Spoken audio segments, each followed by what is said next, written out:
Hey, good afternoon, everybody. Today is the 5th of March. We have a six-game slate to break down here today for FanDuel. So, as normal, you guys can leave a like. We definitely do appreciate it. And also hit that subscribe button for more NBA FanDuel and DraftKings lineup advice videos. Hope you guys all did pretty good yesterday. Was not too bad for premium. Once again, we went 2 for 2 on our premium lineup, so we are definitely heating up. Our GPP scored a 303.8, and our cash game scored a 305.3. So, yeah, like I said, respectively, both of them cash again. These are, like I said, screenshots from subscribers. And as you see here on the right side, it's only $20 for a monthly pass. Like I said, we are going to continue that promo for one more day.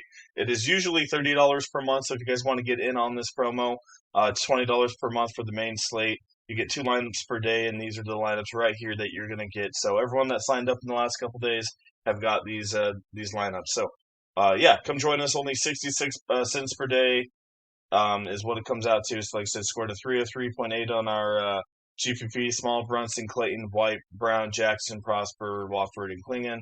Klingon did not play many minutes, but still will take it in our cash games as Maxie Henderson. Clayton, Spencer, Grimes, Brown, Grant, Towns, and Bonner. Had to change that cash lineup because we had Drummond, and Drummond didn't start, so we had to change it around a little bit, but Grant definitely made that lineup. So but yeah, like I said, if you guys want to get in on that, check us out on our Twitter. Our Twitter's going to be right there, as you see there. And also, it's going to be in the comment section below. Click that link right there. It will take you right to our Twitter. Give us a follow. We'll follow you guys right back. If you don't have Twitter, no worries. We have email as well. Copy that email. Send us an email. Say, hey, want to get signed up, and we'll get you guys all signed up. If you don't want to do the $20 pass, that's definitely understandable. It is the cheapest option. But if you want to try us out for day pass, it will be $6. But like I said, that $20 pass is only going to be available for today, and then it's going to go back up to 30. So get in while you can. All right, first game we're going to go look at here is Dallas Mavericks taking on the Orlando Magic. We have a 230 and a 9.5 here by the Orlando Magic. So this is a front end of a back-to-back here for the Dallas Mavericks. And the reason why I want to say that, because, yeah, they have some injuries for sure. So front end of a back-to-back, they are playing two pretty decent, teams here with Boston and Orlando here in these two games. So we'll have to keep an eye on what's going on with Wendell Carter, if he's going to play or not. I don't think it's a back-to-back for Magic. No. So yeah, keep an eye on Wendell Carter. If he's able to play, definitely going to be one of the top values of the day there. Gafford's an okay option, but I don't have too much going on here. We have to keep an eye on what's going on with his Dallas side for sure. Cooper Flag may or may not be back. Like I said, they play tomorrow, so we'll see if they play today, rest tomorrow, or they rest today, play tomorrow. Right? We're gonna have to figure that out with a couple of these guys. So keep an eye on that. I mean, if Cooper Flag is out today, I mean Brandon Williams comes into play, but I don't think you really need any of these dudes, honestly. Maybe Gafford, like I said, if Flag's out, but keep an eye on that side of things. And then on the Magic side of things, once again, a little bit more favorable matchup for him. As I mentioned, Wendell Carter is going to be a good spot if he's available. Pancaro projected at about 4.7 value, so he's all right. And then we'll have to see what's going on with Black, because that changes things up. He did go through shoot around. Looks like Wendell Carter went through shoot around as well this morning, so that is a good sign for those guys. Utah and Washington Wizards. We have where are we at? There we are. 241, 4.5. So this is a back-to-back here for the Utah Jazz, as they did play yesterday, but we do only have a 4.5 spread favoring the Wizards, which is weird. It just shows you how bad Utah is. So I think Isaiah Collier's got to be one of your main guys to look at. Keontae George is out. Collier's going to go back to 35 minutes probably in this one. Only played 25 last night, so he should be fine. So you can definitely take a shot with Isaiah Collier in a very high total. Ace Bailey comes into play at 6,100. Sensabaugh could have one of his random 35, 40-point fantasy point games here. He hasn't had it in a while, but I can see it randomly happen here.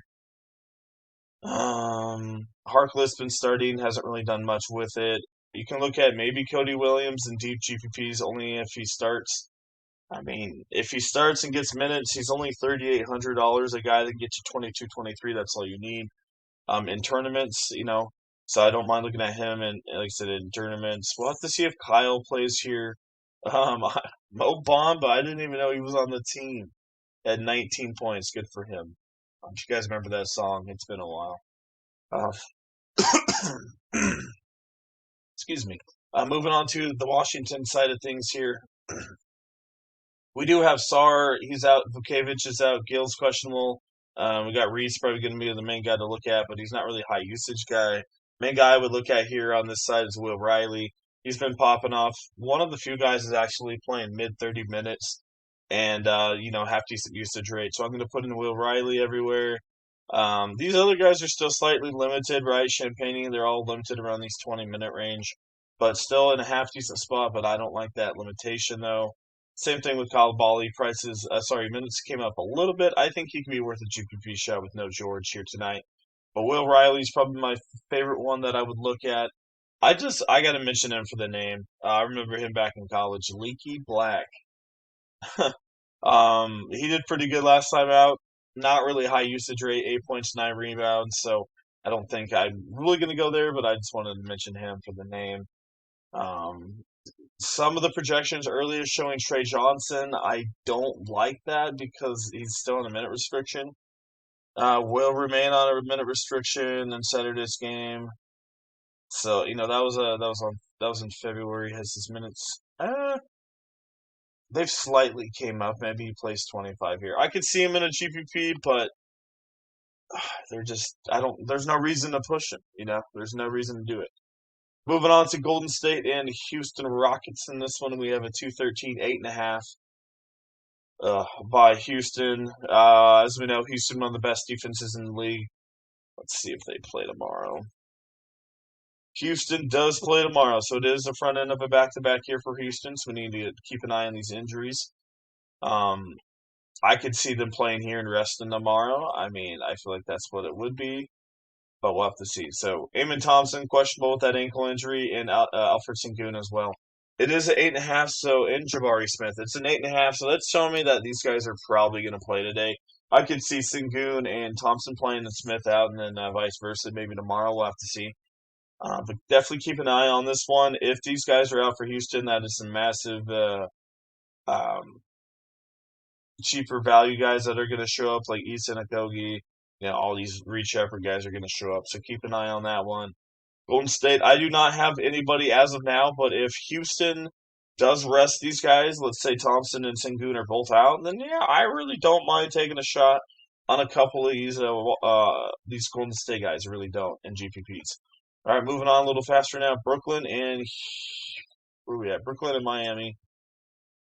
227, 13.5 here by the Miami Heat here at home.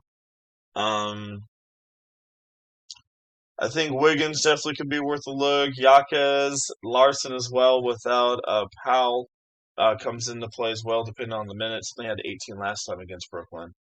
But, these guys just played not too long ago. Bam absolutely popped with a 60 bomb. I don't know if he's going to do that again. He had 6 steals, so keep that in mind. Main guy that's popping up in the projections is Killian Ware at 5,900, so I think he will be really, really chalky. So, yeah, don't mind looking at that game overall.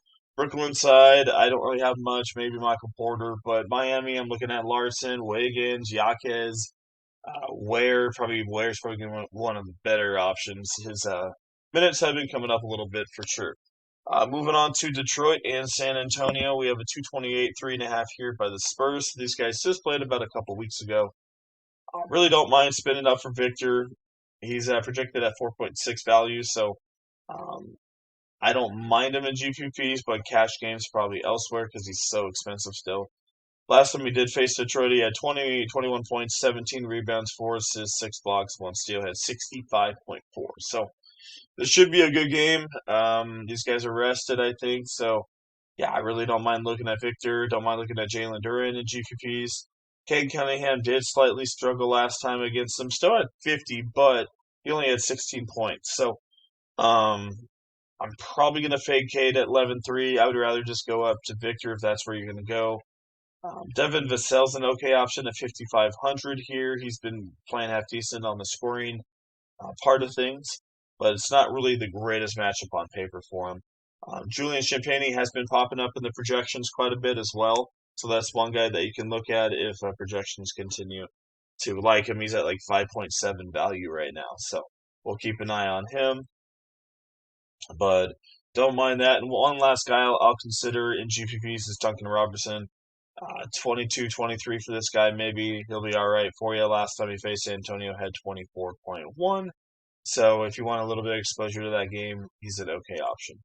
Our last game of the night, we have Toronto taking on Minnesota, 225, 4.5 here by Minnesota. So it's only a 4.5, so we'll have to see if Anthony Edwards is playing again. See, he is game time decision here in this one with that foot injury. Did play against Memphis on the 3rd. I don't think Minnesota does not play tomorrow. So it does slightly lean more towards Edwards playing, or they could just rest him and let him chill for a little bit. He has been playing big minutes, so we'll have to see. Was a late addition to the injury report. Yeah, once again, he was, late addition. So it could be a maintenance day, like they're saying there. So just keep an eye on it. If it is a maintenance day, like I said, it's only 4.5. I feel like it should be a little bit higher than that. So that's why I think I could see Edwards slightly being out here. If he's out, Dante comes into play, and then just the normal guys, Randall, McDaniels, and then Rudy Gobert and Naz Reid. Over here on the flip side for the Raptors,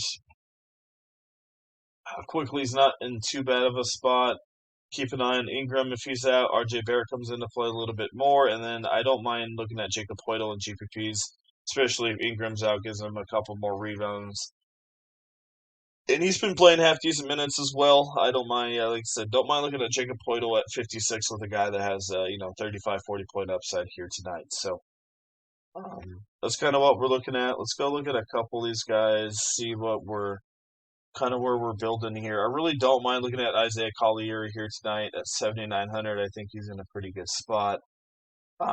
After that, I can't really do anything with these dudes until we get a little bit more clear of what's going on. Trae Young is back. Sorry, I just saw this. Something injury report. Okay. Well, that's going to be even more interesting with Trey Johnson now. We'll see how that goes. Shooting guards, yeah, once again, it's just gross.